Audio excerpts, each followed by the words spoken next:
मान लीजिए कि आपकी गाड़ी की चाबी गुम जाए तो आप क्या करोगे? ऑब्वियसली चाबी वाले के यहाँ चक्कर काटोगे। अब ये तो थी आम आदमी की बात, अब हम करते हैं खास आदमी की बात। एक बार मुकेश अंबानी अपने एंटीलिया घर से ऑफिस जाना चाहते थे और वो भी अपनी फेवरेट मर्सिडीज कार में।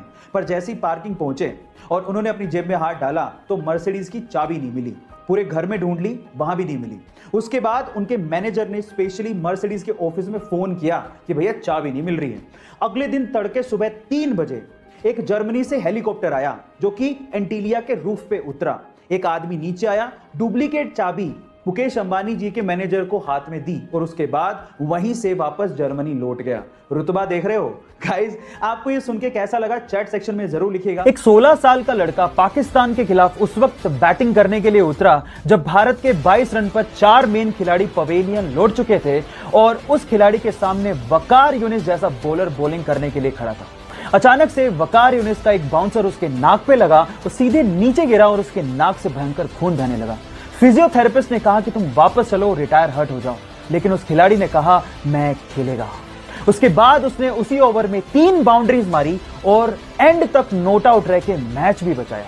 खिलाड़ियों ने उसका हौसला देखकर कहा कि भले ही इसका कद छोटा है लेकिन भविष्य में नाम बहुत बड़ा करेगा। जी हां, उसका नाम है सचिन रमेश तेंदुलकर।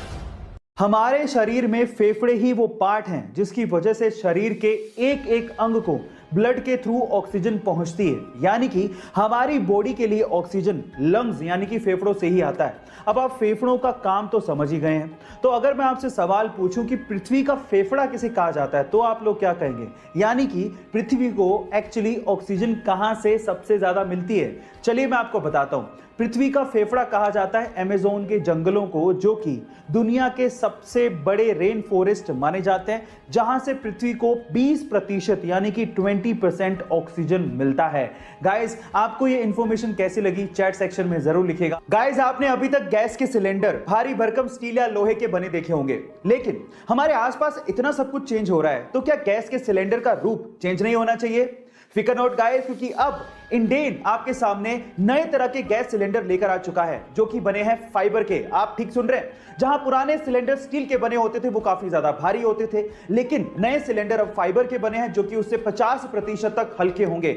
मजे की बात यह है कि उनका कुछ हिस्सा पारदर्शी होगा जिसके थ्रू आप आसानी से गैस के लेवल का पता कर सकते हैं कि उसमें कितनी गैस बची है, और ये आपको अलग अलग कलर्स में मिलेंगे, इसलिए रसोई में रखे हुए काफी अच्छे लगेंगे। और ये फाइबर के बने हैं इसलिए सुरक्षित भी होंगे। गाइस, आपको फाइबर के सिलेंडर के बारे में जान के कैसा लगा chat section? Apple, Samsung, Xiaomi, इन्हीं सब कंपनीज की बात करते हैं जो कि इंडियन कंपनीज नहीं है, लेकिन इलेक्ट्रॉनिक्स की दुनिया में एक इंडियन ब्रांड बहुत तेजी से आगे बढ़ रहा है और इन विदेशी कंपनियों को टक्कर भी दे रहा है। मैं आपकी जानकारी के लिए आपको बता दूं कि पूरी ही दुनिया में एप्पल, हुआई, शियोमी और सैमसंग के बाद ये इंडियन ब्रांड 5वां सबसे ज्यादा यूज किया जाने वाला ब्रांड बन चुका है। इस ब्रांड का नाम है बोट।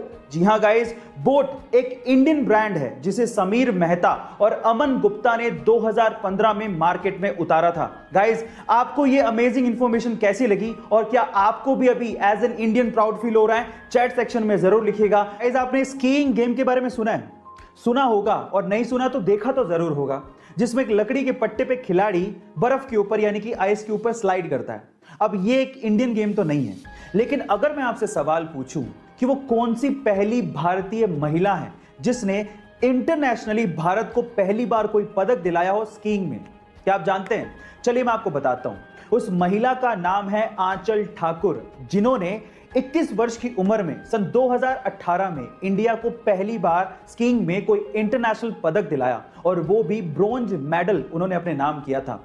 और इस पर प्रधानमंत्री मोदी जी ने उन्हें मुबारकबाद भी दी थी। गाइस, आपको ये इंफॉर्मेशन कैसी लगी चैट सेक्शन में जरूर लिखिएगा। गाइस, आपने जियो के बारे में तो जरूर सुना होगा। जी हां, रिलायंस इंडस्ट्रीज के मालिक मुकेश अंबानी की टेलीकॉम कंपनी की ही मैं बात कर रहा हूं। लेकिन अगर मैं आपसे सवाल पूछूं कि क्या जियो की भी कोई फुल फॉर्म होती है, या फिर ऐसे ही जियो और जीने दो लाइन से इन्होंने जियो शब्द को उठा लिया है, क्या आप जानते हैं? चलिए मैं आपको बताता हूं। एक्चुअली जियो शब्द ऐसी किसी लाइन से नहीं उठाया गया है, इसकी भी एक फुल फॉर्म होती है, और इसकी फुल फॉर्म है जॉइंट इंप्लीमेंटेशन अपॉर्चुनिटी। आप में से कितने लोग ये बात जानते थे? चैट सेक्शन में जरूर लिखिएगा। और ऐसे अमेजिंग वीडियोस के लिए यूट्यूब पे हमारे चैनल को सब्सक्राइब कर लीजिएगा, और अगर आप इंस्टाग्राम पे देख रहे हैं तो मुझे फॉलो करना मत भूलिएगा। मिलता है अगली वीडियो में।